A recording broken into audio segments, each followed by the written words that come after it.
While Gilmore Girls may be considered the reigning autumnal show, there's one season that is arguably even more associated with the story of Lorelai and Rory Gilmore.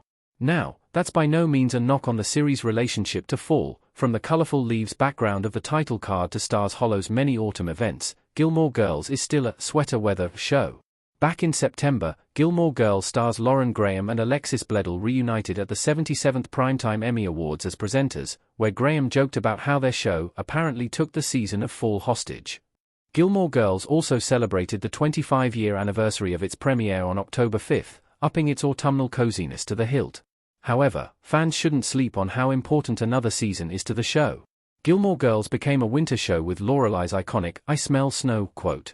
Though many shows have tried to be the next Gilmore Girls, none have even come close, and that's because they can't match the series' coziness. Warm sweaters, hot coffee, wrapping up in blankets for a movie marathon complete with takeout comfort food, these are what we associate with Gilmore Girls, and all of those awesome elements are just as wintry as they are autumnal. Gilmore Girls officially solidified itself as a winter show in Season 1, Episode 8, Love and War and Snow, when Lorelai Gilmore first says her iconic quote, "I smell snow." This quote not only captures the whimsical nature of both Gilmore Girls and its protagonist, but also Lorelai's optimistic, bubbly personality. For her, snow means enchantment, wonder, and beauty. Another Gilmore Girls episode in which Lorelai says, "I smell snow," is Season 5, Episode 11, Women of Questionable Morals. At this point, Luke and Lorelai have been dating for several months, and she wakes him up to experience the first snowfall of the winter. This scene perfectly encapsulates their Grumpy Sunshine dynamic because Luke just wants to be in bed, but he experiences the cold, briefly, because he sees how happy it makes Lorelai. Later in the episode, when she's having a terrible day, Luke builds her an ice rink to cheer her up. This leads to the famous scene of them skating together. Where many people just see cold and wet, Lorelai sees the times in her life when the best things happen. She also point-blank says that winter is her favorite time of year, and the fact that it's the Gilmore Girls protagonist's favorite season speaks volumes. The Bracebridge Dinner is Gilmore Girls' coziest episode.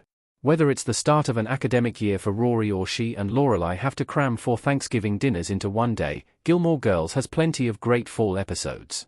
However, the show's coziest episode by far is very much winter-centric. That would be Season 2, Episode 10, The Bracebridge Dinner. In it, Lorelai and Sookie fill the Independence Inn with their friends, family, and fellow Stars Hollow residents when the holiday convention booked to stay there gets snowed in Boston. The whole episode is about spending quality time with loved ones because the cold weather brings you closer together. The Bracebridge Dinner also thoroughly embraces the winter aesthetic, from the huge 7-course Old English feast to the sleigh rides. But the episode is just as big on substance as it is style, as it's a pivotal moment for many Gilmore Girls characters. Emily learns that Richard has retired, while Luke and Lorelai and Rory and Jess all have romantic sleigh ride moments. More than one Gilmore Girls star has said the next sequel should be a Christmas movie. For a show as cozy as Gilmore Girls, it features surprisingly few Christmas festivities, and while there are some storylines that take place around the Yuletide season, there is no actual full-blown Christmas episode. In a way, this speaks to how much of a winter show Gilmore Girls really is, because it is so associated with the snowy time of year without leaning on the season's biggest holiday. However, both Lauren Graham and Babette actress Sally Struthers are both thinking along the same lines when they say that, if another Gilmore Girls sequel should come to fruition, it should be a Christmas movie. In the upcoming Gilmore Girls documentary, Drink Coffee, Talk Fast, Struthers said, "What's happening in Stars Hollow for Christmas? It would be really nice to visit everybody." Meanwhile, Graham discussed a Christmas movie on the red carpet for the Emmys where she presented with Alexis Bledel. Speaking to THR, Graham said, "I've been saying for a long time, what I could see making sense is a Christmas movie. I think that would be very Gilmore friendly.